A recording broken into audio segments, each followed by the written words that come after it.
그 우리 지난 시간에 했던 거는 뭐 모두가 다 알고 있는 것 같은 내용들, 예, 연력학의 아주 기본적인 내용들에 대해서 했습니다. 지난 시간에 했던 것 중에서 뭐 어려운 거 없죠? 예, 뭐 다 알고 있던 내용입니다. 자, 원래 지난 시간에 했었어야 되는 게 조금 빠졌던 게 뭐냐면은 그냥 간단하게만 이야기할게요. 그 우리가 지난 시간에 연력학의 뭐 아주 기본적인 내용들, 뭐 연력학이 도대체 뭘 하는 거냐부터 시작을 해서 원래 분자들이 다 이렇게 개별적으로 움직여서 걔네들의 이퀘이션 오브 모션, 운동 방정식을 써야 되는 건데, 예, 그렇게 하기가 너무 힘드니까, 예, 걔네들의 평균적인 성질, 온도 뭔지 모르잖아요. 온도가 뭐야라고 말하면 되게 애매하죠, 그죠? 예, 온도가 무엇인가? 예, 뭐 잘 알고 있는 학생들도 있겠지만 걔네들의 분자들의 평균적인 운동 에너지입니다. 예, 걔네들의 운동 에너지를 평균해서 나타낸 개념이 온도예요. 그러니까 뭐 일단 많이 모여야 돼요. 왜 무언가 평균을 하려면 많이 모여야 됩니다. 그러니까 온도라는 개념 자체가 그런 거예요. 압력 생각해 보면은 우리가 고등학교 때 배웠다고 지난 시간에 이야기했지만 뭐 이렇게 벽면에서 분자 하나가 때리는 것들이라고 이야기했지만 생각해 보면 이 분자들의 속도가 다 다르죠. 예. 천천히 때리는 놈, 세게 때리는 놈, 뭐 다 가지각색일 겁니다. 그리고 어떤 시간을 우리가 되게 잘게 쪼개서 본다면, 예, 팅 한 놈 튕겨 나오고, 좀 이따 뛰게 튕겨 나오고, 좀 이따 튕겨 나오고, 그러니까 계속 이렇게 뭔가 불연속적인 뭐가 있겠죠. 그죠? 사실은 그럴 거예요. 근데 그게 시간이 엄청 짧을 거고, 그걸 우리가 그래서 적당히 긴 시간 동안 평균을 내면은 이 벽면에 튕겨 나가는 힘이 대충 시간에 대해서 의존적이지 않고 일정하게 되는 거죠. 우리가 그거를 압력이라고 부르는 겁니다. 그러니까 압력, 온도 이런 것들 전부 다 되게 거시적인 관점. 예, 그리고 그거에 대한 무언가를 하자는 게 연력학이라고 했었습니다. 그래서 뭐 연력학에서 뭐 몇 가지 법칙들에 대해서 이야기했었고, 그래서 제1법칙 이야기했었고, 그래서 뭐 연력학에서 스테이트가 무엇이다. 예, 그리고 그 한 스테이트에서 다른 스테이트로 가는 걸 우리가 프로세스라고 부른다고 했었고, 그럼 생각해 보면은 여기서 여기로 가는데, 예, 어마어마하게 많은 프로세스들이 있을 수 있겠죠, 그죠? 예, 얘를 이렇게 그 수학 시간에 우리가 그런 거 배웠나요? 그 경로 적분하는 거 배웠었죠. 패스 인테그럴, 라인 인테그럴. 배웠었나?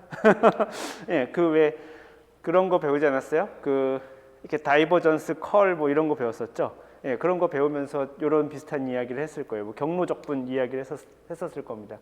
그래서 여기서 여기를 따라가서 이렇게 경로 적분하는데 경로가 뭐 이렇게 있을 수도 있고, 뭐 당연히, 예, 뭐 이런 경로를 따라갈 수도 있고, 예, 그렇게 되는 게 있었습니다. 그래서 이런 하나하나들을 전부 다 우리가 프로세스라고 부르고, 그래서 경로를 따라가면서 무언가 변하는 양이, 예를 들어서 이 경로를 따라갔냐, 이 경로를 따라갔냐에 따라서 같을 수도 있고 다를 수도 있고, 예, 이것도 수학적인 용어를 빌면은, 예, 이게 어떤 경로를 취했는지에 따라서 값이 달라지게 되는 거를 우리가 불완전 미분양이라고 부르고 인이젝트 디퍼런셜이라고 부르고, 어떤 경로를 따라가든지, 예, 처음 상태하고 나중 상태만 알면 값이 똑같은 것을 우리가 이그젝트 디퍼런셜이라고 했었고, 그걸 연력학적인 용어로 이야기하면은 어떤 경로를 따라가든지 간에 어떤 프로세스를 따라가든지 간에 값이 똑같은 걸 우리가 스테이트 베리어블이라고 부릅니다.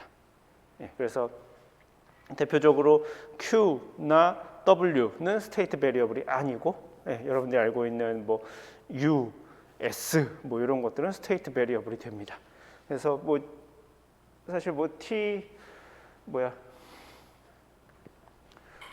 DS가 뭐 T분의 DQ 여러분들이 뭐 이렇게 아마 기억하고 있을 가능성이 높은데, 예, 원래는 그렇지 않고, 예, 원래는 이렇게 되는 거긴 하지만 뭐 아무튼 그렇게 됐을 때 요 Q는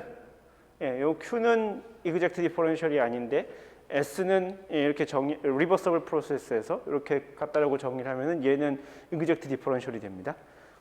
예, 얘는 경로에 따라 적분하는 값이 다른데 얘는 이렇게 그걸 T로 나눠주면은, 예, 그거는 어떤 경로를 따라가서 계산을 해도 같은 값이 됩니다. 처음 스테이트하고 나중 스테이트하고 결정되면. 이런 걸 프로세스라고 부르고, 그래서 프로세스가 무척이나 많지만, 예, 대표적인 몇 가지 프로세스가 있습니다. 뭐 다 알고 있는 이야기입니다. 아디아바틱, 예, 그 다음에 아이소바릭, 아이소서멀, 아이소초릭, 뭐 이런 것들이 있습니다. 뭐 당연히 아까 지난번에 했지만 스테이트는 뭐 엄청나게 많을 수 있고, 예, 그 많은 것들 중에서 무언가 이렇게 보존되면서 가는 프로세스들을 우리가 몇 개 끄집어내는 겁니다. 예, 가령 adiabatic 프로세스는 이게 영인 프로세스를 말하는 거고, 아이소바릭 프로세스는 압력이 변하지 않는 프로세스고, 아이소서멀은 온도가 변하지 않는 프로세스고, 아이소초릭은 볼륨이 변하지 않는, 뭐 이걸 볼륨 이렇게 써도 됐었죠. 이런 프로세스를 가리켜서 우리가 이런 각각의 이렇게 이름이 붙어 있고, 그러니까 다시 한번 말하지만 수많은 경로 중에서 우리가 이런 경로에 특별히 관심이 있는 겁니다. 그럼 물어볼 수 있겠죠. 여기서 여기로 가는데 이거 네 개 중에 어떤 경로도 따라가지 않는 게 있을 수 있는데? 라고 생각하면 당연히 그렇죠.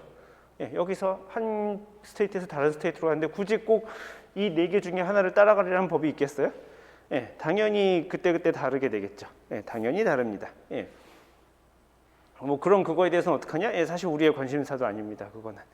적당히 우리가 실제 대기에서 일어나는 현상이 요 넷 중에 어느 하나에 걸리겠지?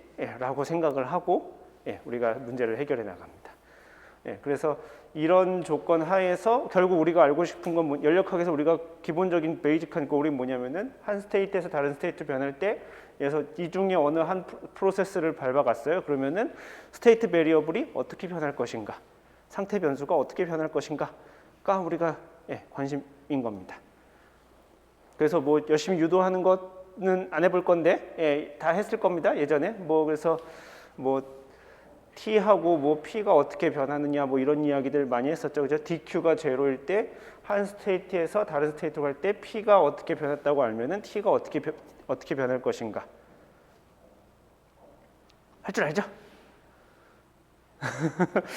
할 줄 알나요? 할 줄 알죠? 할 줄 알 거라고 믿는데 모르면 이야기를 하세요. 알아 몰라. 알아요 몰라요? 그러니까 예를 들면 그러니까 이런 거예요. 여기 한 스테이트가 그 스테이트라는 게 우리가 여기지만 여러 가지 스테이트 베리어블로 정의되는 그 상태라고 이야기를 했었죠. 뭐 P하고 T1에서 뭐 P2, T2로 변했다고 칩시다. 그런데 예를 들어서 우리가 뭐 하나는 알아. T1하고 T2는 어떻게 되는지 알아요. T1하고 그래서 뭐 P1, T1 알아. 우리가 이니셜 스테이트니까 안 다쳐. 그 다음에 파이널하게 변했는데 우리가 여기서 T2는 어떻게 변했는지 알아. 라고 하면은 P는 어떻게 변했을까? 가 우리가 잘 알고 싶은 거예요. 연력학적으로 그게 알고 싶은 겁니다. 그런데 독립 변수가 두 개라고 했었죠. 그죠? 그러니까 요 T1 정보, T1, T2 정보만 알아서는 모르는 거예요. P1, P2는 지 맘대로 변할 수 있는 거예요. 독립 변수니까. 그런데 그걸 그래서 우리가 P2를 계산하고 싶으면 이 네 개 이게 어떤 경로를 따라갔는지를 알려주면 되는 거예요.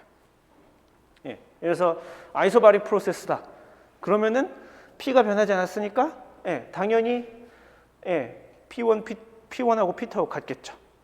이런 식으로. 그 다음에 아이소서멀이다. 그러면은 T1하고 T2하고 같겠죠. 그러니까 T1하고 T2하고 같다는 조건이 있으니까 거기에 상태 방정식 그걸 끄집어내면은 P1하고 P2에 대한 정보를 우리가 알 수 있겠죠. 이런 식이에요. 아디아바틱이다 그러면은 DQ가 제로니까 요거는 뭐 간단하게 계산은 뭐 어선가 배웠을 겁니다. 연력학 시간에 배웠을 거예요. DQ는 뭐 어디 갔어? CP DT 마이너스 알파 DP 뭐 해가지고 DQ가 제로니까 이거랑 갖다 놓고 알파는 상태 방정식에서 P 알파는 RT니까 알파 대신에 이거 넣어가지고 여기다 대입해가지고 이렇게 적분하는 거 어디선가 봤을 겁니다. 그죠? 새롭진 않은 이야기죠. 그 다시 옆에서 누가 이렇게 아무것도 없이 해봐요. 그러면 좀 헷갈리겠지만 어쨌든 누군가 이렇게 노트에 써놓은 거 보면은 아 맞아 옛날에 뭔가 그렇게 했던 것 같은데 이 정도쯤은 우리가 기억이 났으면 좋겠어요. 뭐 잠깐 보시자면 여기가 0입니다. 그래서 여기 넘기면은 CPDT는 P분의 RT DP 해가지고 T를 이쪽으로 넘겨준 다음에 양변을 적분하면 됩니다. 그죠? 그래서 T가 T1부터 T2까지 변하면 P는 P1부터 P2까지 이렇게 변하면 양변 적분해가지고 요거 양변 적분해서 요 등식이 있으니까 얘하고 얘를 알고 그래서 얘를 알면 당연히 얘를 알게 되겠고 그렇게 되겠죠. 이렇게 문제를 해결하는 거예요. 그러니까 연력학에서 기본적으로 하는 일이 이런 일들이에요. 독립 변수가 두 개 있는 상황에서 우리가 독립 변수가 한 스테이트에서 다른 스테이트로 갈 때 어떤 값을 변하는지 알고 싶다. 이건데 경로에 따라서 당연히 취할 수 있는 상황이 많으니까 요 네 개 중에 어느 한 정보를 알려주는 거죠. 보통은 그렇습니다. 아까 했지만 굳이 이 네 스테이트 중에 어느 하나여야 할 이유는 없지만 요 네 개가 생각해보면 뭐가 안 변하고 있는 게 되게 많으니까 계산하기도 쉽고 그렇습니다. 자, 이게 지난 시간에 했던 이야기고 뭐 사실 책에 더 추가로 나오는 이야기가 뭐 온이라든지 엔트로피라든지 그런 이야기가 있는데 다 알고 있다고 치고 우리는 갈 길이 멀기 때문에 휙 넘어가도록 하겠습니다. 챕터 3 워터 베이퍼를 해보겠습니다. 사실 뭐 워터라고 할 수도 있고 워터 베이퍼라고 할 수도 있는데 책에 원래 단어명이 뭐라고 되어 있지? 얍. 책의 단어명이 맞아, 이게 바뀌었다. 저기 뭐야? 3이 아니고 2.4. 맞아, sorry, 바뀌었어. 2.4. 3이 아니야. 2.4. 워터 베이퍼. 사실 단어명은 그게 아니죠. 뭐 thermodynamics of phase transition 뭐 이렇게 써 있는데 그게 결국 워터 베이퍼 관련된 이야기입니다. 자, 절 보시죠. 자, 상황을 생각해 보는 거예요. 어떤 통에 외부하고 딱 닫아 놓은 통이라고 쳐봅시다. 여기다 뭐 아무것도 없었어요. 진공이라고 칩시다. 다른 가스들은 없었다고 칩시다. 다른 가스들은 없었어. 여기에 물, 리퀴드 워터를 채워 넣습니다. 자, 그럼 무슨 일이 벌어지죠? What happens? 진공이었어요. 진공의 통에다가 무슨 재료를 부렸는지 모르겠지만 다른 가스는 하나도 없고 물만 있었다고 칩시다. 그럼 무슨 일이 벌어지죠? 그렇죠, 증발하죠. 여기 있던 물에 있던 분자가 이렇게 위에 표면에서 이렇게 증발합니다. 왜 증발할까요?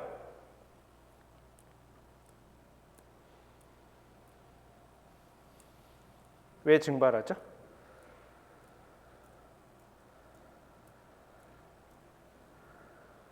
왜 증발하냐니.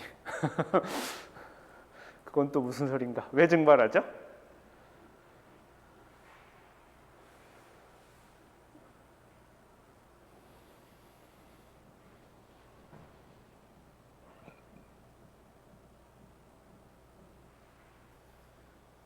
생각해보면 되게 당연한 이야기인데 갑자기 왜? 라는 질문을 붙이면 조금 갑자기 난해해지죠. 애를 키우다 보면 그런 일을 종종 알게 됩니다. 갑자기 애들이 왜? 물어보면 되게 당연한 건데 자, 왜 증발하죠?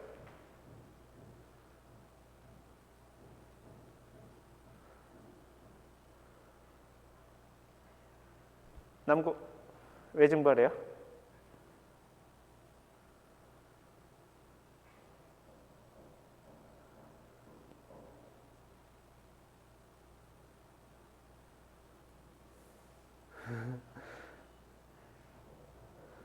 자, 왜 증발해요? 왜? 크게, 작게, 크게. 물 분자끼리 결합이 약해져서 왜 약해져요? 물 분자끼리의 결합의 강도는 뭐가 결정하는데요? 결합의 강도는 뭘로 결정되죠? 온도? 아닌데. 결합의 근본적인 힘이 뭐냐면은 전자기력이에요. 우리 배웠잖아요. 그 뭐 수소결합 뭐 이런 거 배웠죠. 공유결합, 수소결합 이런 거 배웠죠. 전자기력이에요. 전자기력은 어떻게 결정되냐면은 여러분들 알고 있잖아요. 쿨롱 폴스 뭐 이런 거 알고 있죠? 그게 뭐 쿨롱 폴스 알잖아, 그지? R제곱분의 Q1, Q2. Q1, Q2는 정해져 있겠죠. 전하량은 정해져 있겠지, 지가. 그러니까 걔는 뭐를 결정되냐면은 거리에 따라서 결정돼요. 분자 간의 거리가 분자 간의 결합력을 결정하는 거예요. 거리가 변하나 그러면? 생각해 보세요. 물 분자를 구성하는 그러니까 물을 구성하는 그 분자들 사이에 거리가 변하나? 변할 수 있죠. 당연히 변할 수도 있지. 예, 근데 생각해보면은 그렇게 많이 변하지는 않을 것 같아요. 그렇게 많이 변하지는 않아요. 왜 증발하죠?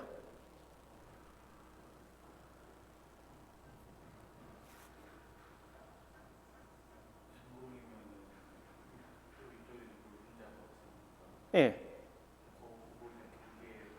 예.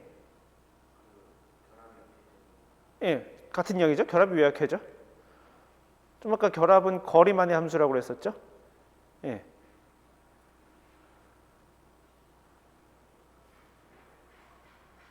왜 증발하죠? 정원?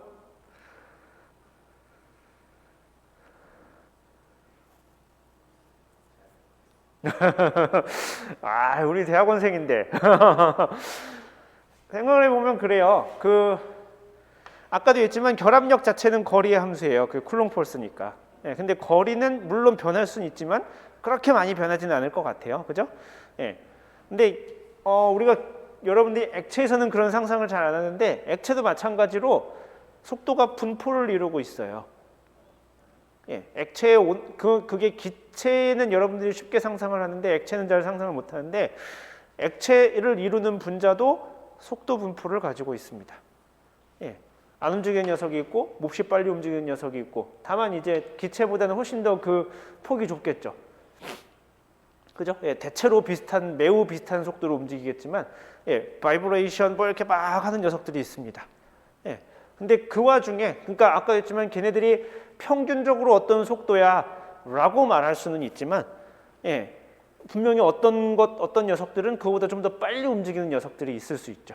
충돌하다가 에너지를 더 얻기도 하고 이러면서 이렇게 충돌하다 이렇게 부딪혀가지고 이렇게 에너지를 더 얻기도 하고 덜 뭐 이렇게 에너지를 잃기도 하고 그런 녀석들이 발생을 해요. 그러면은 어느 순간 어떤 분자들은 결합보다 더 강한 운동 에너지를 갖게 됩니다. 그러면 탈출하는 거예요. 그게 증발입니다. 어느 순간 그러니까 속도는 다 랜덤하니까 속도는 다 랜덤하기 때문에 그럼 당연히 표면에서 일어나는 일도 당연하겠죠. 왜냐하면은 속에서도 사실 그런 일이 일어날 수는 있습니다. 그런데 속에서 그런 일이 일어나려면 대단히 어렵죠. 왜냐하면은 결합이 훨씬 더 강하잖아. 주변에 분자가 훨씬 더 많잖아요. 그러니까 설령 잠깐 자기가 운동 에너지를 더 크게 얻었다고 하더라기가 일단 되게 어렵죠. 일단 결합력이 훨씬 더 강하니까. 근데 얘는 결합력이 일단 그렇지는 않겠지만 대충 생각하면 반이죠, 그죠? 위에 아래 밑에 아래 해가지고 대충 반이잖아. 반보단 조금 세긴 하지만 어쨌든 그렇습니다. 그러니까 위에 있는 녀석들이 상대적으로 훨씬 이렇게 뚫고 나갈 운동 에너지를 얻을 확률이 높습니다. 그게 증발이에요. 그렇게 증발합니다. 그러면은 그런 녀석들이 한 놈, 두 놈 이렇게 점점 쌓이기 시작하죠. 천년 만년 계속 쌓이기 시작할까요? 쌓이고만 있을까요? 그러지 않죠. 무슨 일이 벌어지냐면은 여기 있는 녀석들도 우리가 이야기했지만 속도가 랜덤하다고 그랬었죠. 그죠? 그리고 막 왔다 갔다 막 부딪히겠죠. 사방팔방을 다 왔다 갔다 하면서 부딪힐 겁니다. 그러면은 어느 순간 재수없게도 여기에 딱 부딪혔어. 그런데 그 순간 걔가 운동 에너지가 별로 비리비리했어. 그러면은 걔는 여기에 잡히겠죠. 그죠? 운동 에너지가 얘로 내려왔으니까 여기에 내려왔을 때 옳았구나 하고 잡을 거 아니야. 그죠? 분자 간의 인력이 생겨서 잡을 거야. 그런데 걔 때마침 그때 걔의 운동 에너지가 좀 제법 셌더라면 탈출해서 나가겠지만 처음 셌었다고 해서 걔가 계속 세게 유지되는 법은 없잖아요. 그죠? 그 왔다 갔다 하면서 계속 얘도 운동 에너지를 얻을 수도 있고 잃을 수도 있으니까. 그러니까 어느 순간 운동 에너지가 좀 약해진 녀석이 여기에 부딪혀서 가지고 잡히면 걔는 다시 물로 가야 되는 거죠. 이런 상황이 펼쳐집니다. 그죠? 자, 그러면은 여기로 탈출하는 것은 뭐의 함수일까요? 그렇죠, 온도. 온도의 함수예요. 탈출하는 건. 다시 들어오는 건?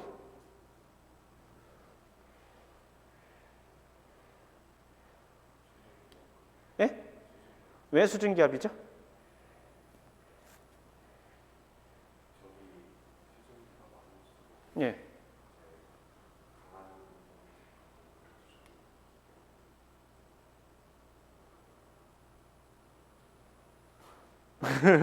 예, 수증기압이 맞긴 맞아요. 생각해보면 단순해요. 수증기압이라는 건 결국 이 안에 우리가 오늘 이야기하긴 할 건데 이 안에 수증기 얼마나 많냐라는 이야기죠. 예, 압이라는 게 결국 사실 수증기압은 두 가지 물리량을 가지고 있어요. 하나는 얼마나 그 안에 많으냐, 또 하나는 걔가 얼마나 빠르냐, 예, 와 연관되어 있는 건데 일단 기본적으로 양이 중요하죠. 그죠? 예, 얼마나 자주 거기에 부딪히느냐예요. 예, 자주 부딪히다 보면 그 중에 걔 중에 한두 놈은 걸리겠지. 이렇게 되는 거죠. 예, 양도 중요하고, 그러니까 number of molecules, 그 다음에 온도도 당연히 중요할 겁니다. 그죠? 예, 온도가 되게 높아. 그러면은 상대적으로 얘네들이 다 빠를 거 아니야. 예, 그러니까 웬만해서는 안 잡히겠지. 온도가 낮아. 그러면 상대적으로 예, 잡힌 녀석들이 늘어나겠지. 이렇게 됩니다. 그래서 얘가 밸런스가 이루려면 결국 얘하고 얘도 온도고 얘 넘버, 그러니까 넘버와 온도 사이에 뭔가 밸런스가 이루어지는 거죠. 그죠? 예, 온도가 높으면 생각해 볼 수 있겠죠. 온도가 높으면 높을수록 이 위에 있을 수 있는 분자 수가 많아지겠죠. 탈출한 녀석들이 더 많아지니까. 그죠? 예, 온도가 낮으면 낮을수록 여기 있는 분자 수가 줄어들겠죠.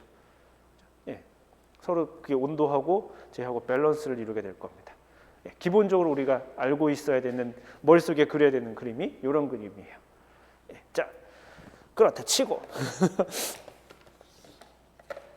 자, 그러면은 생각을 해보면 그러면은 생각해 볼 수 있죠. 기본적으로 밸런스를 이룰 텐데 얘네가 도대체 어떤 값에서 밸런스를 이룰 것인가가 우리가 사실 궁금한 거겠죠.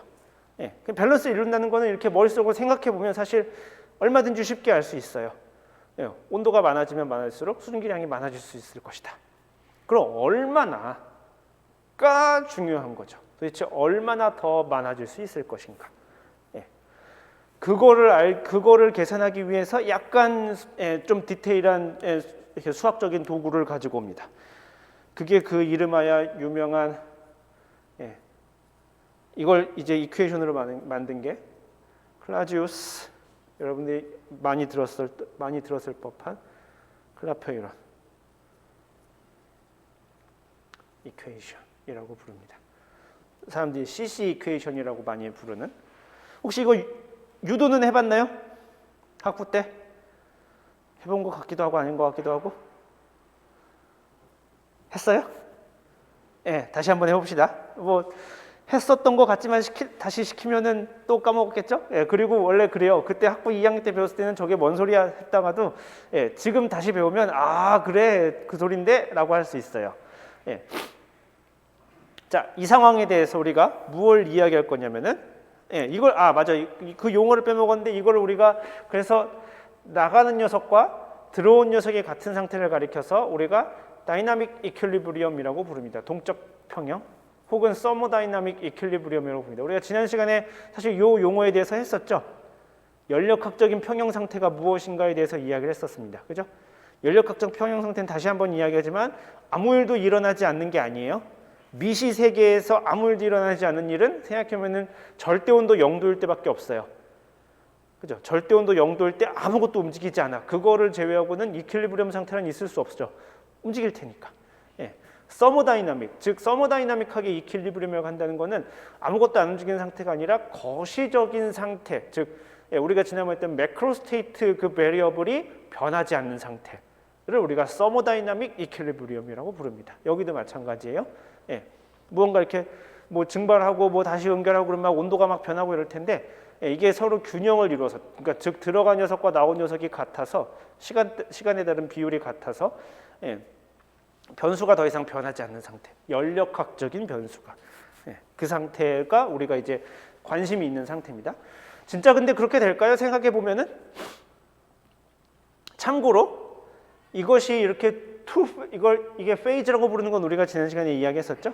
물이 리퀴드 페이즈고 이건 가스 페이즈인데 리퀴드 페이즈하고 가스 페이즈하고 동시에 그러니까 물도 있을 수 있고 그러니까 리퀴드도 있을 수 있고 베이퍼도 있을 수 있는 게 가능한가? 라고 물어볼 수 있습니다. 가능할까요? 가능하다고 배웠죠, 그죠? 예, 우리가 이거는 가능하다고 알고도 있고, 뭐 별로 의심 없이 받아들이고 있습니다. 그런데 만약 여기 우리가 지금은 다루지 않을 거지만 만약 여기 아이스가 하나 있다고 칩시다. 예. 세 개의 페이지죠. 예. 가스, 리퀴드, 솔리드. 요 세 개의 스테이트는 공존할 수 있을까? 라고 생각해 보면 답은 아니오예요. 걔는. 예. 투 페이지밖에 있을 수밖에 없어요. 예. 그래서 어느 한 페이지가 없어져야 돼요. 예. 가만 냅두면 그러니까 물론 속도가 느려서 그렇지 그러니까 세 개의 페이지가 동시에 있는 것은 서머다이나믹하게 이퀄리브리엄 상태에 있을 수 없어요. 예, 그래서 투 페이지가 남을 때까지 어떤 반응이 일어납니다. 걔가 빠르고 느리고는 일단 논외로 하고 중요한 건 걔가 이퀄리브리엄 상태에 있을 수는 없어요. 근데 요 두 개 페이지는 이퀄리브리엄 상태에 있을 수 있습니다. 그게 왜 그럴까라고 사실 배웠나 이것도 배웠을 수 있는데 원래 대기 연력학 시간에 배우긴 하거든요. 근데 우리가 지금 이게 대기 연력학을 하는 건 아니고 그게 중요한 내용을 리뷰하는 거니까 아무튼 그런 게 있었어요. 사실은 그렇습니다. 그래서 이 두 개의 페이지는 동시에 있을 수 있고 그걸 우리가 다이나믹 이퀄리브리엄이라고 부르는데 자 이때 요 방정식을 유도할 때 있어서 되게 중요한 개념이 뭐가 있냐면은 깁스 프리 에너지라는 게 있어요.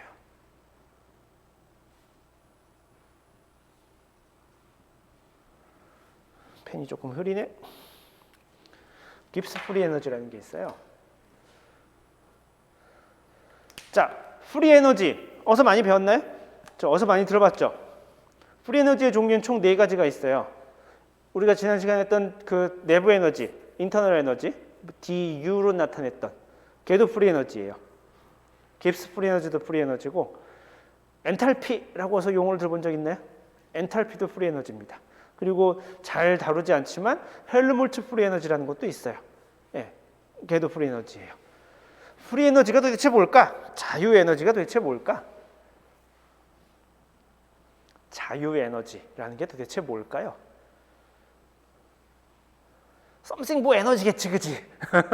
찍어보자면 뭐 에너지 뭐 비스무리한 뭐겠지, 그죠? 이 시스템에다가 그러니까 우리가 지금 에너지를 우리가 정의하려면 몇 가지 에너지 비슷한 게 있어야 되겠죠. 우리가 지난 시간에 이야기했지만 에너지로 취급할 수 있는 게 일이 있었고, 그죠? 뭐 당연히 여기 이제 뭐 운동과 관련된 뭐 에너지가 있을 수 있고, 그 다음에 열도 에너지라며, 그죠? 그래서 얘네들을 적절히 얘네들 다 에너지량이에요, 그죠? 열도 에너지고 운동 에너지도 에너지고 얘가 할 수 있는 무언가 일도 에너지고, 그래서 얘네들을 이렇게 적절히 더해요. 적절히 더해가지고 에너지를 구성하는 거거든요.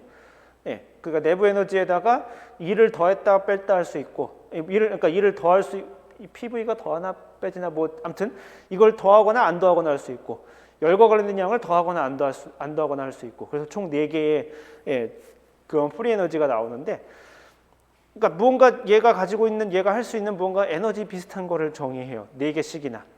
그리고 이 4개가 어떤 힘을 발휘하냐면은 얘가 가만히 뒀을 때 얘가 어떤 이퀄리브리엄 스테이트를 향해서 가겠죠. 그죠? 이퀄리브리엄 스테이트 향해서 갈 텐데 과연 어떤 스테이트로 갈 것인가를 예측할 수 있게 해주는 역할을 합니다.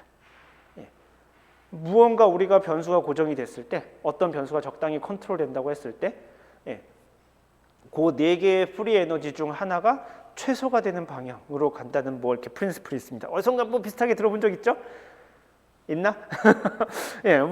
무언가 고정이 되면은 무엇가 최소가 되는 방향으로 일이 진행이 돼라고 하는 게 있습니다. 가령 뭐 얘를 이렇게 두면은 이걸 에너지적인 관점에서 보면은 에너지 자체는 보존이 되죠. 얘의 위치 에너지와 운동 에너지의 합은 보존이 되죠. 그러면 그렇다고 얘가 이 스테이트에 있고 이 스테이트에 마음대로 있을 수 있는가 하면 그렇지 않죠. 얘는 위치 에너지가 최소가 되는 곳으로 가죠. 그죠? 마찬가지예요. 연력학적인 것도 마찬가지. 얘가 어떤 스테이트에서 다른 스테이트, 어떤 스테이트에 있을 때 얘가 다른 스테이트로 가요. 왜 가냐면은 적절한 어떤 조건이 만났을 때 아까 얘기했던 그 우리가 넷 중에 하나가 했던 그 프리 에너지를 최소로 하는 그런 스테이트로 가게 되어 있습니다. 그래서 우리가 그래서 얘가 연력학적으로 얘가 어떤 스테이트에 있으면 다른 스테이트로 가겠구나. 그게 다시 한번 말하지만 전체 얘 에너지의 보존을 깨는 건 아닙니다. 아까 했지만 위치 에너지와 운동 에너지의 합은 일정해요. 그런데 다만 얘는 위치 에너지가 최소인 방향으로 가게 됩니다. 마찬가지예요. 다 합치면은 무언가 항상 일정하게 된 게 그리고 우리가 연력학 제1법칙이었었죠. 그게 열이 오고 그러면 얘가 내부 에너지 그 다음에 일 하는 양 생각해보면 그게 항상 밸런스를 이루어야 돼라고 우리가 알고 있는데 항상 합을 취하면 같겠지만 적당히 그걸 우리가 그 중에서 우리가 무엇이 최소가 되는 방향으로 가. 상황이 조금 복잡하긴 해요. 왜냐하면 연력학에서는 자유변수, 독립변수가 두 개라고 했었죠. 이 독립변수를 무엇을 취하느냐에 따라서 그때그때 상황이 조금 달라져서 이 네 개나 나오게 됩니다. 그렇지만 본질적으로는 우리가 그런 이야기예요. 이 상황에서는 깁스 프리 에너지라는 양을 도입합니다. 깁스 프리 에너지는 양을 도입하고 깁스 프리 에너지가 일정합니다. 깁스 프리 에너지가 일정한 요 상황에서는 이렇게 얘가 지금 평형 상태가 되면 깁스 프리 에너지가 일정해요. 다시 요게 지금 아까 했지만 여기가 지금 워터가 이렇게 있으면은 처음에 얘는 그러니까 뭐가 있겠죠, 그죠? 뭐가 있을 텐데 거기서 어떤 스테이트로 변하죠, 그죠? 어떤 스테이트 변한다면 베이퍼가 늘어나고 물은 리퀴드는 조금 줄어드는, 그죠? 그런 스테이트로 변하죠. 그런 스테이트로 왜 가냐면 깁스 프리 에너지가 최소가 되는 상태로 가는 거고, 그래서 그게 서머다이나믹 이퀄리브리엄 상태가 되면은 깁스 프리 에너지가 일정합니다. 얘가 왔다 갔다 그런 일이 벌어지지만 깁스 프리 에너지가 일정하게 돼요. 자, 그거를 우리가 진짜라고 한 깁스 프리 에너지 도대체 어떻게 정의하길래 라는 것을 이렇게 이야기를 하면서 두 가지 관점에서 깁스 프리 에너지가 일정하게 보존돼라는 이야기를 할 겁니다. 첫 번째, 그러니까 결론적으로는 똑같은 이야기일 거예요. 1번하고 2번이 같은 이야기를 할 겁니다. 자, 레이턴트 히트를 생각해 봅시다. 잠열 방출을 생각해 봅시다. 얘는 잠열은 열을 다 합치면은 그게 잠열이죠. 여기서는 외부랑 저기랑 이렇게 열 에너지 교환이 없죠. 그러니까 요것을 얘가 이 잠열이 이 열의 그 시스템에 가해지는 혹은 뭐 이렇게 들어왔다 나왔다 하는 지들끼리 왔다 갔다 하는 그 열의 전부 다입니다. 그죠? 자, 얘는 우리가 지난 시간에 연력학적인 저기로 연력학 방정식에서 쓰기를 이렇게 된다고 배웠었죠. 그죠? 이게 연력학 제1법칙이죠. 들어간 열, 그럼 내부 에너지 변화, 그 다음에 일하는 거. 그죠? 얘는 그러면은 이렇게 쓸 수 있겠죠. 무언가 적분하는 거니까 그 다음에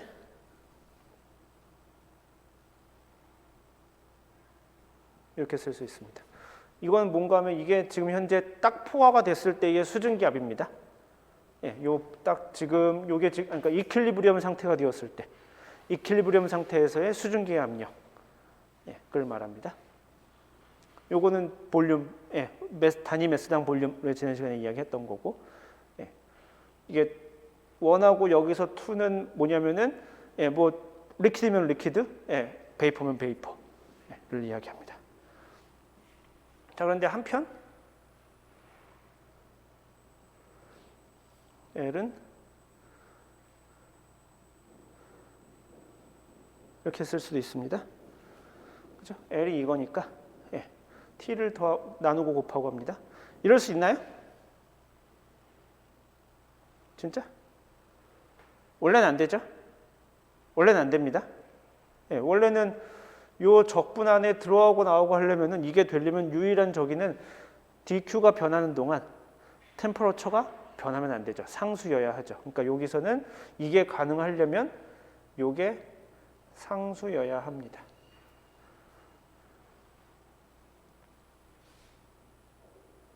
그런데 우리는 이렇게 쓰면은 이건 걸 알고 있죠? 그죠? 이게 엔트로피의 리버서블 하다고 칩시다. 아주 그러니까 리버서블 하다고 칩시다. 그러면은 이걸 이렇게 쓸 수 있을 것이고, 그러면 얘는 우리가 이렇게 쓸 수 있을 겁니다.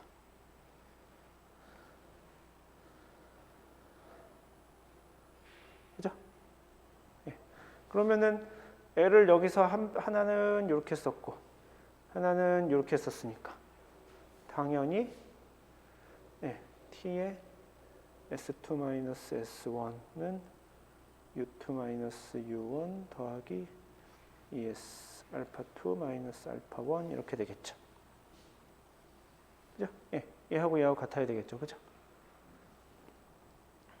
얘를 다시 재배열하면은 보이세요? 여기다 써도? 재배열하면은 이렇게 재배열할 수 있어요. U1 더하기 ES 알파1 더하기 마이너스 TS1은 U2 더하기 ES 알파2 마이너스 TS2. 뭐 이것식 1은 1끼리 2는 2끼리 몰아놓은 것 뿐입니다. 그냥 뭐 단순한 이야기예요. 그러니까 따라서 우리가 지금 이 과정에서 뭐라고 할 수 있냐면은 얘를 우리가 G라고 정의하면 1에서의 G나 2에서의 G나 같은 거죠. 잘 안 보이는구나. 이렇게 쓰면 이거는 지금 1에서의 G나 지금 인덱스가 다 2로 그대로 바뀌었고 인덱스가 2로 바뀌는 G1과 G2가 같은 거죠. 이러므로 지금 여기서 그리고 하나 더 상수가 됐던 게 뭐냐면은 요게 상수였었죠 지금. 그죠? 그러니까 얘가 지금 적분 밖으로 빠져나와서 이렇게 된 거지. 그죠? 그러니까 얘도 상수, 얘도 상수. 즉 온도와 압력이 결정되면 깁스풀 에너지는 일정하게 되는 상황입니다. 이거를 이걸 이렇게 유도할 수도 있고, 또는 여러분들이 좀 더 친숙한 방법으로 정의하는 건 이렇게 되는 거예요. 이거는 사실 왠지 처음 봤을 법한 적이고, 얘를 이렇게 유도할 수도 있습니다. 델타 Q는 du 플러스 PD 알파에서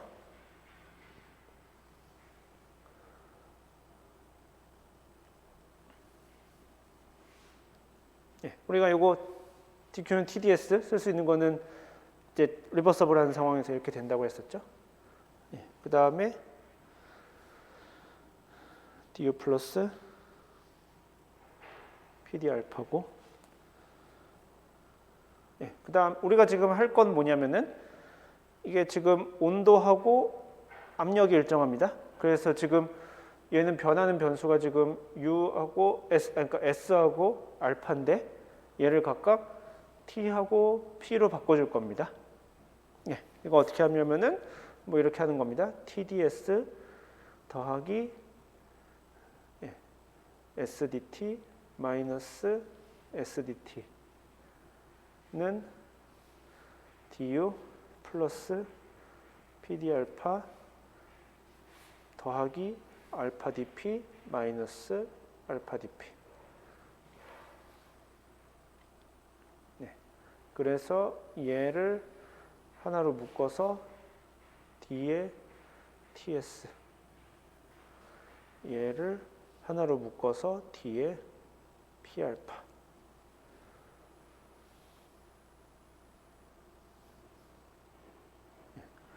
이렇게 써주고 나면 얘를 그래서 적당히 재배열하면 이렇게 쓸 수 있어요. D의 U 플러스 P 알파 마이너스 TS는 마이너스 SDT 플러스 알파 DP. 뭐 이거는 그냥 산수예요. 지금 좌변이 이렇게 됐고 우변이 하나, 둘, 세 개가 있는 상황에서 그 다음에 DTS를 이쪽으로 넘겨서 얘를 이렇게 만들고 그 다음에 마이너스 SDT, 그 다음에 마이너스 알파 DP를 이쪽으로 넘겨서 이렇게 만들고 그러면 이렇게 되는 겁니다. 뭐 이것도 재배열이에요. 뭐 별거 아닌 이야기예요. 그래서 얘를 G라고 정의하면 그래서 dg는 마이너스 sdt 더하기 알파 dp 이렇게 쓸 수 있죠. 예, 그래서 만약에 t하고 p가 변하지 않으면, 예, t하고 p가 변하지 않으면 g도 변하지 않게 되는 거죠.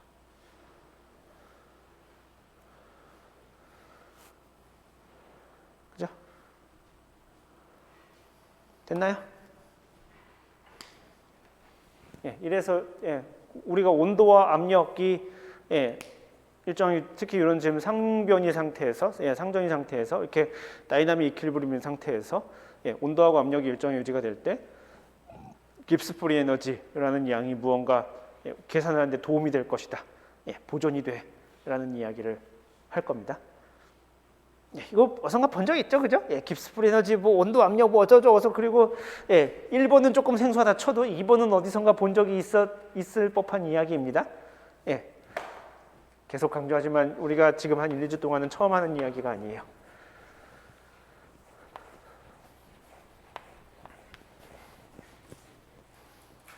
자, 이 상황에서 우리가 실제로 지금 알고 싶은 것은 지금 그래서 좀 아까 파이널리 식을 쓰면은 예, 깁스 프리 에너지가 U 더하기 P 알파 마이너스 TS이고 예, 이게 지금 G가 그래서 예, G가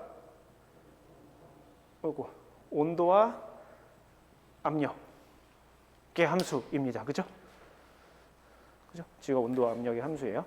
자, 그랬을 때 지금 요 상전이 상태에서 우리가 알고 싶은 게 뭐냐면 상전이 상태에서는 얘의 깁스 프리 에너지와 얘의 깁스 프리 에너지는 같습니다.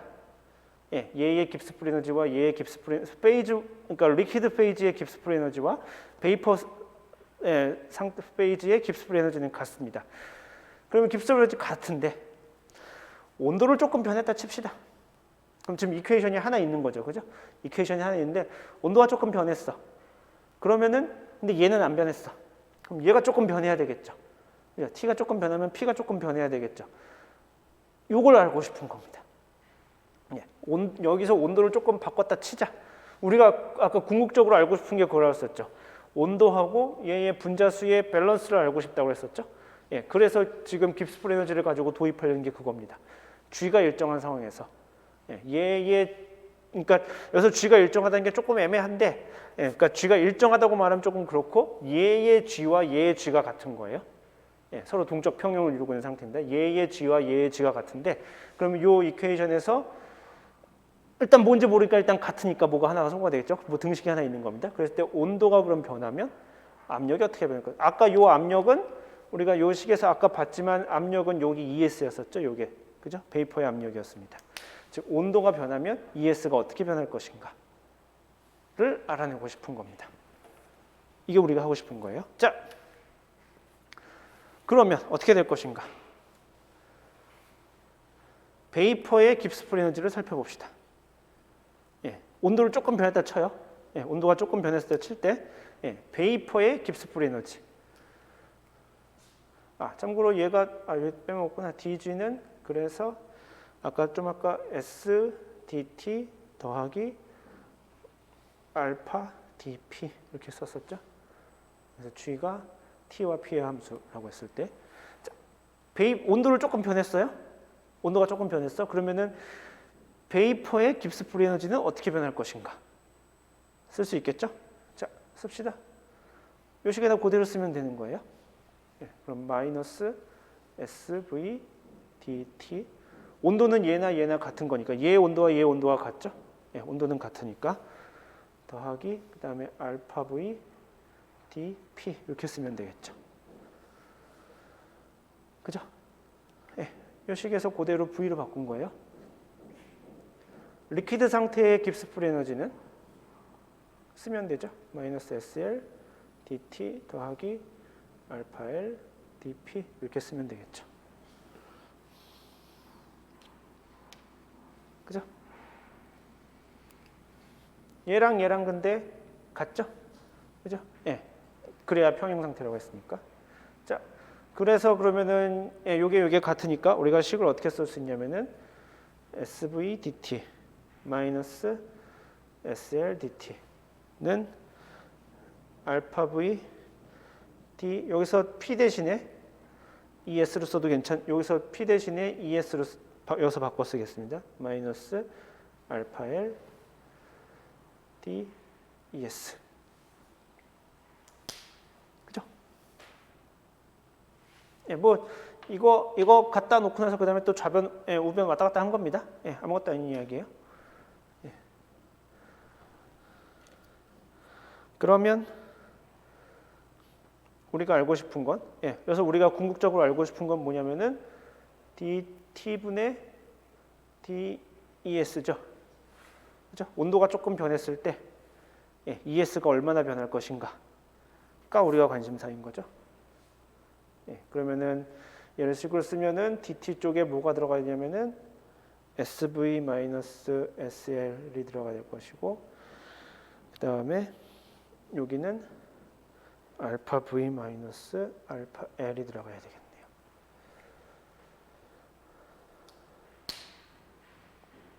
그죠? 예. 이식 유도하는 거 다시 한번 이야기하면 요소 잘 째려보면은 처음 배우는 거 아니죠? 이거 어선가 본 거예요. 그런데 우리가 대학원생 돼서 다시 리마인드를 하는 이유는 지금쯤 돼서 이걸 다시 보면은 그때는 잘 이해하지 못했던 그런 게 조금 더 잘 보이겠거니 하고 다시 이야기를 해주는 겁니다. 그때는 막 이게 뭐야 막 그러면서 막 노트 필기만 열심히 했다면 지금은 그러면 안 돼요. 노트 필기 뭐하러 똑같이 또 하겠어요? 뭐 옛날에 대결력학 노트 보면 있겠지. 노트 필기를 또 하라고 지금 열심히 써주는 게 아니라 시간이 지나고 나서 보니 그때는 몰랐던 뭐가 이게 조금 더 보인다든지 그러기를 바라는 마음으로 리마인드를 하는 거예요. 출발은 이겁니다. 깁스 프리 에너지가 리퀴드 스테이트나 베이퍼 스테이트나 같아야 돼. 근데 G가 온도와 압력의 함수거든. 근데 이게 같아라고 하면은 그러면은 온도 변화에 이게 식을 하나 소거시킬 수 있다는 소리니까. 여기 얘의 온도 변화를 조금 알면은 P의 변화를 조금 알 수 있겠네. 그래서 P는 그리고 이의 수증기압, 당연히 포화 수증기압이죠. 왜냐하면 우리가 이퀄리브리엄 스테이트를 보고 있으니까. 그걸 알 수 있겠네라고 하는 거. 그래서 좀 더 약간 한 마디 더 수식으로 덧붙이면은 얘를 G를 이렇게 정리하면 얘가 DG를 이렇게 쓸 수 있게 되는데, 얘가 같으니까 얘와 얘의 관계식을 알 수 있겠군. 하는 이야기입니다. 그래서 그걸 실제로 쓴 거예요. 아무것도 아닙니다. 자. 그 다음에 얘를 그래서 하나 덧붙이면은 엔트로피 변화는 어떻게 될 거냐면은 엔트로피 변화는 잘 모르겠죠? 엔트로피 변화는 근데 생각해보면 엔트로피의 정의가 뭐였었냐면은 T분의 DQ였었죠. 그죠? 근데 얘가 열의 변화가 어떻게 되는 거니 얘는 잡열밖에 없죠. 그죠? DQ가 L이라는 걸 우리가 알고 있습니다. 그래서 얘는 우리가 어떻게 쓸 수 있냐면은 이렇게 쓸 수 있습니다.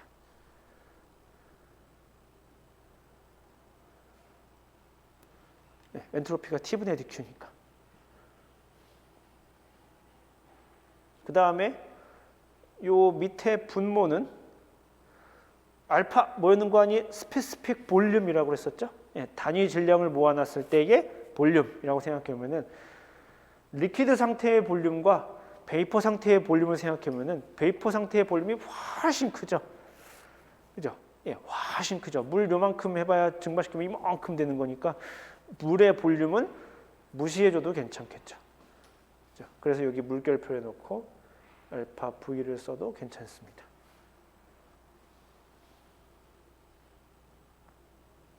그 다음에 얘를 조금 다듬어 주면은 요 알파 V는 어떻게 될 건가니? 베이퍼의 볼륨인데, 베이퍼의 스페시픽 볼륨인데, 베이퍼도 생각해보면은 이상기체겠죠. 베이퍼도 이상기체입니다. 그러니까 이런 법칙을 따라갈 겁니다. 그죠? 우리가 지난 시간에 썼던 이상기체의 상태방 정식을 따라갈 겁니다. 여기서 지금 P알파는 여기 지금 기체상수가 들어야 되는데 걔를 베이퍼에 대한 기체상수로 바꾸면 될 것이고, 그래서 생각해보면 걔의 압력은 지금 포화수증기압이죠. 그죠? 그러니까 얘를 이렇게 쓸 수 있겠죠. 알파 V 대신에 얘를 써주면 됩니다. 알파 V가 지금 분모에 들어갔으니까 RV T제곱분의 L 곱하기 ES 이렇게 써주면 될 겁니다.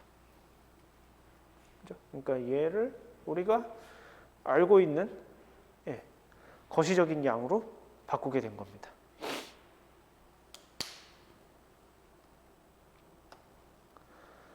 되셨나요? 여기까지? 이게 바로 우리가 말하는 시스 이퀘이션, 클라우지우스 클라페이론 이퀘이션입니다. 오랜만에 보니까 신선하죠? 이런 식으로 우리가 유도를 합니다.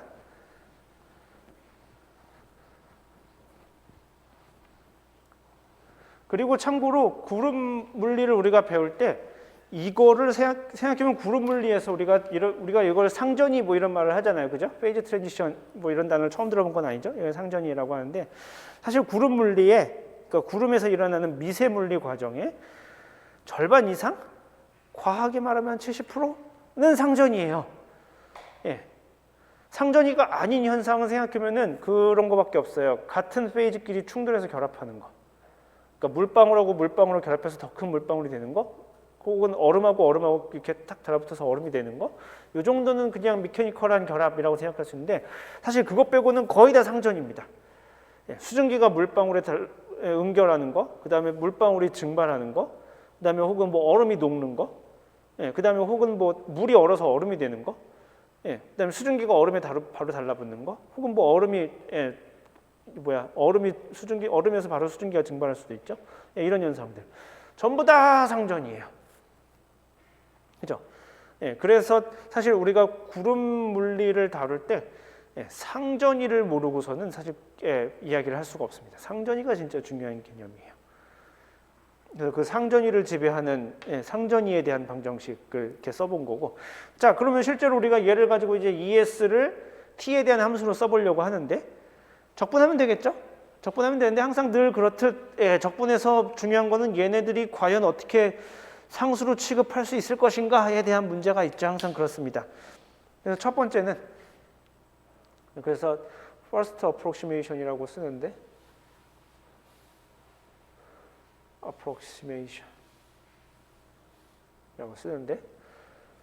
자, 맨 처음에는 다 상수라고 칩시다. 여기서 중요한 게 뭘까요? 생각해보면 여기서 RV가 상수인 건 확실하죠. 그죠? 생각해보면 여기서 RV가 상수인 건 확실하죠. 그 다음에 T는 뭐 같이 할 거니까 그냥 적분해버리면 되는 거고, ES도 요 ES 변수에 있으니까 같이 묶어버리면 됩니다. 문제는 L이죠. L. 레이턴트 히트. 물방울이, 그러니까 수증기가 물이 얼마만큼 증발했을 때, 혹은 수증기가 얼마만큼 응결했을 때, 페이즈 트랜지션에서 나오는 그 잠열의 양. 잘 모르겠죠, 그죠? 이게 그냥 상수일지 아니면 온도에 따라서 변할지 어떻게 될지 우리가 잘 모릅니다. 첫 번째는 그냥 상수라고 칩시다. 상수라고 치면 무슨 일이 벌어지나 봅시다. 그러면 얘를 적당히 재배열해주면, 그러니까 퍼스트 어프로시메이션에서는 L이 상수인 상황입니다. L이 상수라 치면 얘를 가공해주면 어떻게 되냐면은 ES를 넘겨줘서 ES분의 DES는 그 다음에 RV분의 L은 어차피 상수고 RV분의 L 그 다음에 T 제곱분의 DT 이렇게 쓰면 되겠죠. 그죠? 이거 뭐 아무것도 아니에요. DT 이쪽으로 넘겨주고 ES 저쪽으로 넘겨줘서 뭐 한쪽으로 적분할 수 있는 형태로 만들어준 거지. 그러면은 적분하면 되겠죠. 뭐 제로 스테이트에서 뭐 원 스테이트로 간다고 칩시다. 적분하면 되지 뭐. 그러면은 ES 어떤 온도가 주어졌을 때 ES 값 적분하면은 ln이니까 ln ES 제로는 RV분의 L 그 다음에 T제곱분의 1을 적분하면 어떻게 되죠?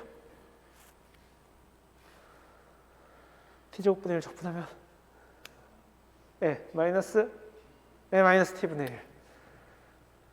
1 마이너스 앞에 마이너스를 끄집어내서 T분의 1 마이너스 T제로분의 1 이렇게 쓰면 되겠죠. 그죠? 우리 지금 맞게 가고 있는 거지? 맞게 가고 있어요. 이렇게 되는 거죠. 예, 그러면 양변에다가 예, 익스포넨셜 어쩌고저쩌고 하면은 우리가 얘를 구할 수 있겠죠. 예. 따라서 ES의 t는 예, 적당한 상수 곱하기 익스포넨셜 마이너스 t분의 b 꼴이 되겠습니다. 여기서 이렇게 가는 거 뭐 예, 아무것도 아니에요. 예, 그 저기니까 t에 대해서는 지금 어쨌든 앞에 계수가 음수죠. 그죠? 얘를 얘를 이제 구하고 여기서 지금 구하고 싶은 거는 얘죠. 그죠? 예, 구하고 싶은 거 양변에다 익스포넨셜을 취할 겁니다. 예, 그러면은 뭐 얘도 상수고. 그죠? 얘도 우리가 상수죠. 그러니까 알고 있다 치는 거죠. 얘를 우리가 적분하려면 당연히 그거잖아요. 적분하면 적분 상수를 알아야 되잖아. 적분 상수를 쓰는 두 가지 방법인 거예요. 하나는 여기다 그냥 적분한 다음에 그냥 더하기 C 해버리든가, 또 하나는 여기서 0일 때 0 어떤 특정한 값을 우리가 알고 있다고 이렇게 0일 때 0이라고 쓰든가. 예, 두 가지 사실 똑같은 이야기입니다. 예, 적분 상수 쓰고 나서 어떤 스테이트의 값을 거기다 대입해가지고 예, 그 적분 상수를 알아내는 거거나, 아니면 애초에 적분할 때 어떤 값을 주고 우리가 이걸 안다고 치고 예, 하든가. 그래서 요건 상수라고 치면은 생각해보면 남는 거는 그러면 양변에 익스포넨셜 취하면은 예, 이렇게 남게 되리라는 걸 우리가 예상할 수 있습니다. 예, 그래서 L이 만약에 상수면 우리가 이런 꼴을 얻을 수 있습니다. 그죠? 예, 물론 당연히 이걸 A하고 B를 알아내기 위해서는 T0일 때 ES0가 얼마일 것인가를 알아야 되겠죠. T0는 뭐냐? 그냥 우리가 알고 있는 값이에요. 어떤 값이에요? 예, T0가 얼마일 때 ES0가 얼마다. 가령 얘가 그런 거죠. 얘가 우리가 지금 100도씨에서 그러니까 뭐야 1기압일 때, 1기압이 표준대기압일 때, 표준대기압인가? 그죠? 표준대기압 맞을 거야. 표준대기압일 때 물에 끓는 온도가 100도잖아요. 그죠? 예, 그러니까 그걸 우리가 알고 있는 거죠. 말하자면 얘가 100도씨이면 예, 얘가 1기압이 되는 거죠. 이렇게 상수를 우리가 하나 알고 있는 겁니다. 예, 물론 조금 더 그럴싸하게 정리합니다. 가령 예를 들면 얘가 273.16켈빈이라고 하는 이른바 물의 삼중점 트리플 포인트일 때 얘의 수증기압이 위해서 6.11 헥토파스칼이야. 뭐 이런 걸 우리가 알고 있기도 하지만 6.11 헥토파스칼? 그죠? 예, 그 정도쯤 됩니다. 6.11 밀리바 맞을 거예요. 예, 그런 값을 우리가 보통 쓰기도 하고 예, 100도씨 때 1기압 알고 있으니까 예, 그 값을 쓰기도 하고 그렇습니다. 이해가 되나요? 무슨 말인지? 예, 이거 우리가 했던 이야기예요. 자, 뭐 여기까지 그냥. 그래서 하는 이유는 뭐냐면 이 식 엄청 자주 씁니다. 예, 자주 써요. 그래서 보통 적분상수 보통은 어떻게 쓰냐면 아까도 했지만 100도씨 때 1기압이겠거니 뭐 하지만 조금 더 저기 할 때 T0가 273.16 켈빈이면 예, ES0는 6.11 헥토파스칼. 예, 이걸 훨씬 더 많이 씁니다. 예, 그러니까 여기 지금 0에 해당하는 값이죠. 요게.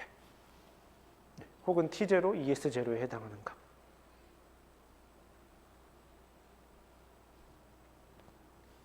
되죠? 무슨 말인지 알겠죠? 모르면 질문 안다고 생각하지만 사실 모르는 게 있을 수 있는데 예, 모르면 스탑을 해야 됩니다. 자, 동그라미 2번.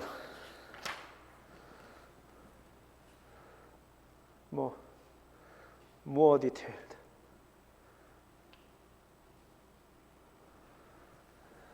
자, L이 상수일까? 생각해보면 그렇지 않을 것 같죠, 그죠? L이 상수이지 않을 겁니다. 진짜로? 잘 모르겠죠. L이 상수인지 아닌지 지금 감이 잘 안 오죠, 그죠? 예, 그런데 아까 우리가 저거 뭐 깁스 프리너 어쩌고저쩌고 할 때 이거 했었죠. 델 Q는 du 더하기 PD 알파 뭐 했었죠, 그죠? 그리고 여기서 지금 예, 요 열이 들어가고 나가는 거는 지금 잡열밖에 없죠, 그죠? 그냥 잠깐 물어봅시다. 자, 수증기가 잡열을 얻는 걸까요, 잃는 걸까요? 자, 지금 물방울이 잡열을 얻어서 예, 수증기로 변하는 건가요? 물방울이 잡열을 잃어서 수증기로 가는 건가요? 예? 헷갈리죠? 이거 여러분 예, 제가 해보면 예, 가르쳐 보니까 그 구름물이 처음 가르쳐 보면은 저 잡열의 부호가 헷갈리는 친구들이 종종 있는데, 저는 이렇게 항상 헷갈릴 때, 제가 헷갈리던 시절에는 이런 식으로 배웠어요. 제일 빠른 게 당연히 수증기겠죠. 그러니까 수증기가 에너지 레벨이 제일 높은 겁니다. 그 다음에 물이고, 그 다음에 얼음이 당연히 제일 낮겠지, 그치? 그러니까 여기서 에너지 레벨이 높잖아요. 그러니까 그만큼의 에너지를 얻어야 되는 거죠. 물이 에너지를 얻어야 수증기가 되는 겁니다. 수증기가 그래서 물방울이 될 때는 주변에다 열을 다시 주는 거고, 그게 잡열입니다. 그런 식으로 부호를 생각하면은 좀 덜 헷갈리고 이해할 수 있을 거예요. 자, 뭐 아무튼 그래서 요게 지금 잡열이고, 그래서 요게 에너지 변화량이었었고, 요게 팽창하고 줄어드는 이야기죠. 근데 생각해보면 부피가 급격하게 줄어든, 또 아까 뭐 그래서 얘가 알파가 뭐 그냥 수증기의 부피만으로 이렇게 근사할 수 있고 뭐 이런 이야기를 했었습니다. 그래서 얘를 이렇게 쓰면은 L은 어떻게 쓸 수 있냐면은 UV-UL 더하기 P는 아까 수증기압이었었고 알파 V 마이너스 알파 L 아까 이렇게 썼었죠, 그죠? 아까 우리가 뭐 깁스 프리 에너지 어쩌고저쩌고 할 때 저렇게 썼었습니다. 자, 그러면 온도에 따라서 저 레이턴트 히트가 어떻게 변하나 봅시다. 여기 각 변에다가 전부 다 미분량을 취해주면 되겠죠? 그죠? 전부 다 미분을 취해주면 될 겁니다. 자, 내부 에너지에, 그러니까 지금 요 내부 에너지죠? 내부 에너지에 뭐의 내부 에너지? 베이퍼의 내부 에너지입니다. 자, 베이퍼의 내부 에너지 온도에 따라서 변하나요? 당연히 변하죠. 우리가 지난 시간에 했죠. 내부 에너지가 그러니까 온도에 따라서 내부 에너지가 변했었잖아요, 그죠? 변하고 지금 그걸 우리가 그때 CP니 뭐 해가지고 사실은 DQ에 대한 양이긴 했었지만, 우리가 그런 식으로 정의를 했었죠, 그죠? 기억이 났으면 좋겠어요. 했었어요. 아무것도 그러니까 외부에서 압력이 주어지지 그러니까 압력이 변하지 않을 때 얘를 딱 꽁꽁 싸매놓고 그럴 때 요 내부 에너지의 온도의 변화량이 CV였었죠, 그죠? 스페시픽 열 히트 커패시티였었고 B열이었습니다. 그러니까 얘는 쓰면은 이렇게 쓸 수 있습니다. CVV. 지금 첨자가 V가 겹쳐서 사실 좀 그런데 요 V 앞에 있는 V는 볼륨을 정해놨다라는 뜻의 V입니다. 뒤에 있는 V는 베이퍼의 V라는 뜻입니다. 얘는 당연히 그거겠죠. 온도에 따라서 미분하면 그렇게 되는 겁니다. 얘도 온도에 따라서 미분하면 그러니까 CVL이겠죠. 그죠? 그 다음에 얘는 생각해 보면은 지난번 아까도 했지만 그러니까 지금 얘는 항을 두르게 해주면은 알파 V 마이너스 ES 알파 L이겠죠, 그죠? 자, 얘를 이제 온도에 따라서 미분해 주면 되겠죠. 생각해보면은 우리가 얘는 수증기에 대해서는 이거를 다시 도입하면 되겠죠, 그죠? 그러면은 아까 수증기 했을 때 알파 V고 이게 알파 V였으니까 얘를 온도에 따라서 미분해 주면은 얘를 온도에 따라서 미분해 주면 되니까 그냥 요거 기체 상수 요거 하나 나오겠죠, 그죠? 온도에 따라서 미분하면 얘가 요 곱한 게 온도에 따라서 이렇게 리니어하게 저기 하는 거니까 더하기 RV 이렇게 되겠죠.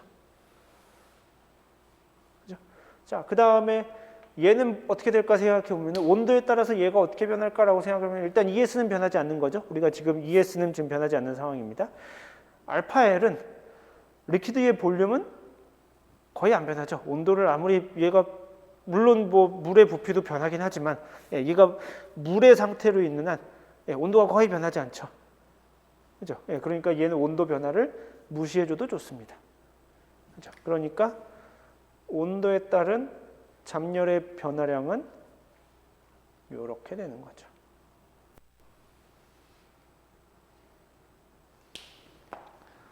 이해가 되시나요?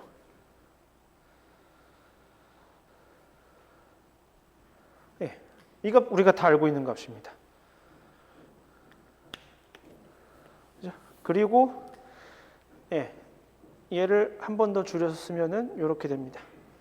CPV 마이너스 CVL 이렇게 줄였을 수, 이렇게 하나 더 정리했을 수 있습니다. 왜 그러냐면 우리가 이건 지난 시간에 배운 거죠. 얘하고 얘하고 더하면 이렇게 되죠. 그죠? 이거 지난 시간에 했던 거죠. CP는 CV에다가 기체상수를 더하면 되는 거였으니까. 이렇게 줄였을 수 있습니다. 얘는 우리가 대충 알고 있는 값입니다. 베이퍼인데 압력을 정해놓고 얘의 비열을 측정해 보자. 알 수 있는 값이죠, 그죠? 얘는 볼륨을 정해놓은 상태에서 리퀴드에다가 열을 공급해 보자. 그럼 얘 온도가 어떻게 변하는가? 그것과 관련된 이야기인 거죠. 얘는 P건 V건 크게 상관이 없죠, 그죠? 왜 그러냐면 다시 한번 얘는 볼륨이 거의 변하지 않으니까. 외부에서 열을 공급한다 한들 볼륨이 별로 변하지 않으니까 얘는 CV나 CP나 거의 그 값일 겁니다. 이해가 되시나요? 얘는 그렇게 되겠죠. 얘는 요거하고 해서 이제 계산이 된 거고. 그러니까 우리가 이 값과 이 값을 전부 다 알고 있습니다. 얘의 값은 대충 얼마쯤 되냐면은 펜이 이렇게 다 흐리지?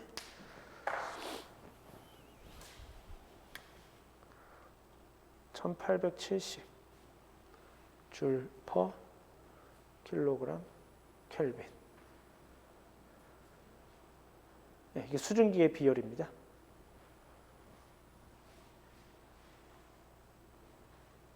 그 다음에 물의 비열은 알고 있죠?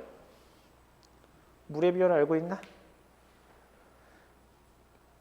뭐 1칼로리가 1줄이네 뭐 이런 1칼로리가 4.18 뭐 이런 것을 들어본 적 있지 않나요? 사실 지난 시간에 했었는데 열이랑 에너지랑 같은 거야 하면서 사실 1칼로리의 정의가 그거예요. 1칼로리가 물 1도씩 올리는데 필요한 열량 있었는데 1칼로리가 그게 4.18 줄인가 아마 그럴 겁니다. 그래서 얘가 4184 줄 퍼 킬로그램 켈빈입니다.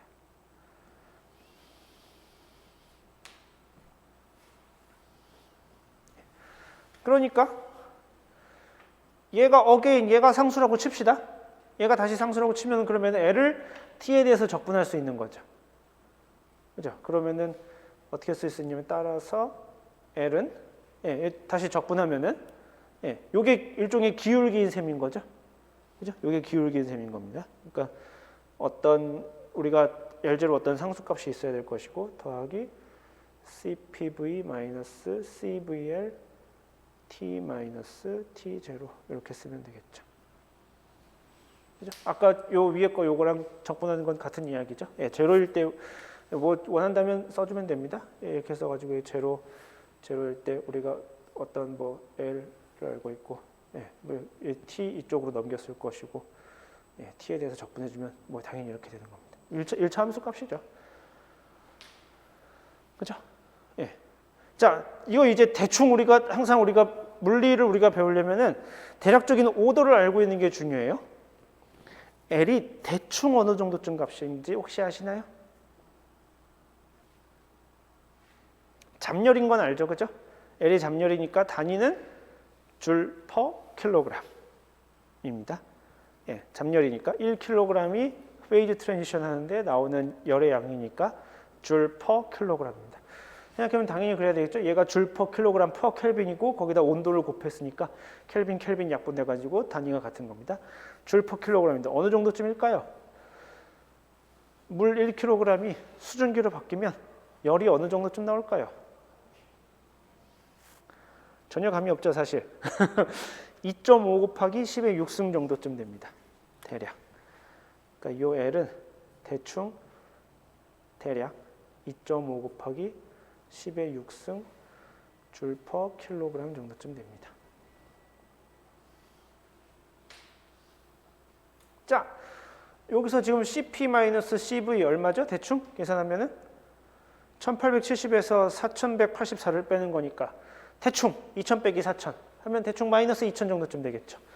그러니까 얘는 대충 마이너스 2000 줄 퍼 킬로그램 퍼 켈빈이 됩니다.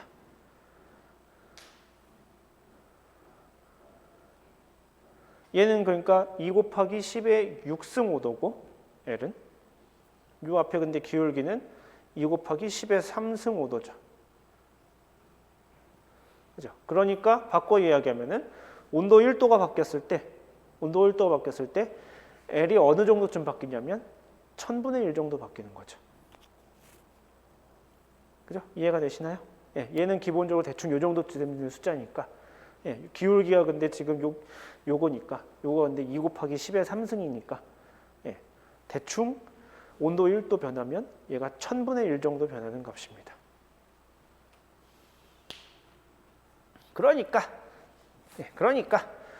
상수로 취급해도 뭐 괜찮을 것 같은 생각이 들죠, 그죠? 예. 그런데 생각해 보면은 10도씨 변하면은 그럼 1% 변한다는 거죠. 1000분의 1이니까 10도씨를 변했다 치면은 100분의 1이니까 1% 변하는 거겠죠. 그게 시리어스한 상황이 될 수 있어요.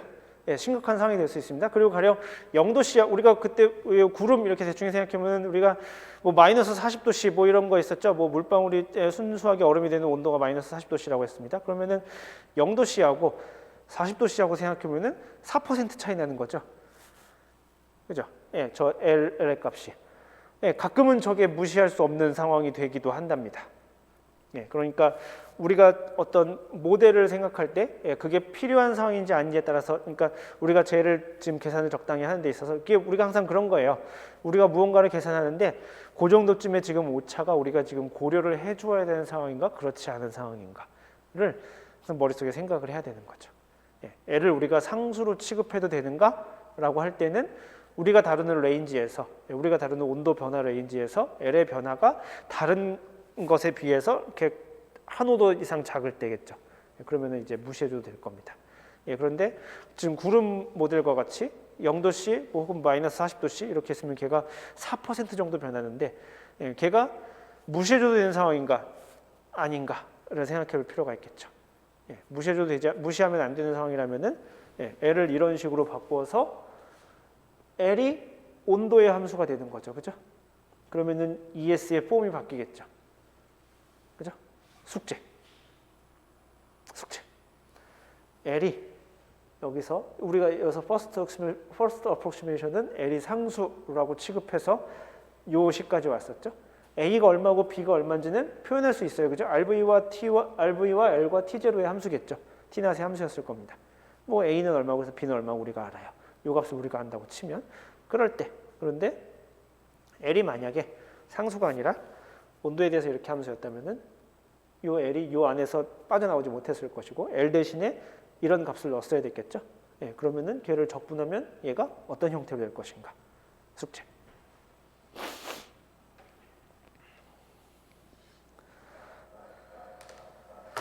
일주일 후에 제출하는 겁니다.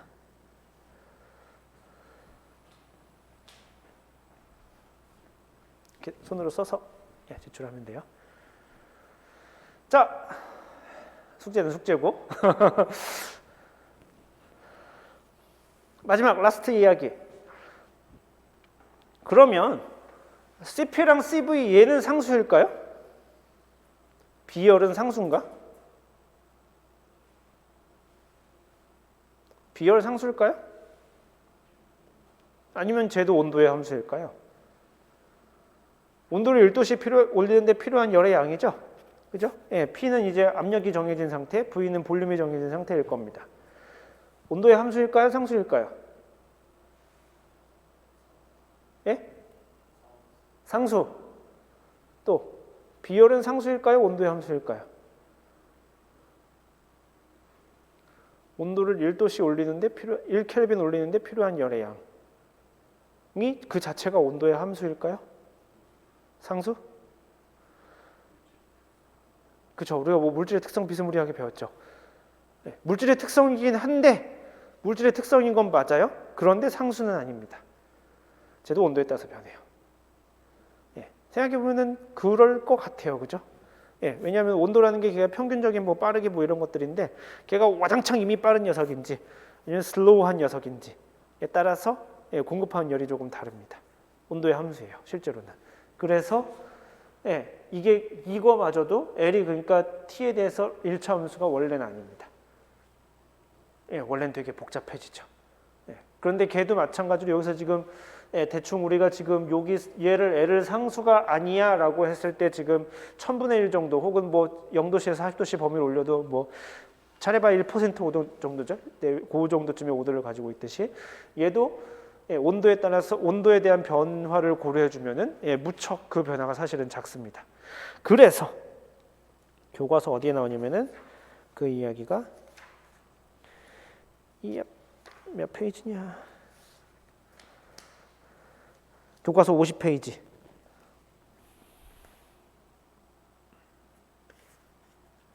보고 있나요? 교과서 50페이지에 식 2.63, 2.64에 보면은 실제로 ES가 지금 우리가 구한 게 ES인데 ES가 온도에 따라서 어떻게 변하는지 거기 그렇게 나와 있는 겁니다. 첫 번째 항 그러니까 A 익스포넨셜 54.842763 그거는 어차피 24.87 그건 앞에 상수로 나올 수 있을 거니까 그건 우리가 여기서 요 식에서 칠하면 A에 포함되어 있는 걸 거고 마이너스 T분의 얼마가 있죠? 그게 지금 요 L을 상수로 취급했을 때 나오는 말하자면 first 텀일 겁니다. 그 다음에 LNT 텀이 있죠, 그죠? 걔가 아마 여기서 나오는 걸 겁니다. 얘를 L이 T에 대해서 1차 함수야라고 하면은 여러분들이 계산을 맞게 했다면은 LNT 항이 나올 겁니다. 그 다음에 이제 나오는 게 계속 근사에서 나오고 어쩌고저쩌고 하는 것들이 CP가 결국 얘의 그 온도에 따라서 상수가 아닐 때 온도가 상수가 아니어서 그렇게 나오는 항들입니다. 한 페이지 앞에 49페이지에 보면은 걔의 소스를 알 수 있습니다. 머피 앤 쿱 2005년 논문에 나온 결과입니다. 현재 우리가 알고 있는 것 중에서는 가장 정확한 값입니다.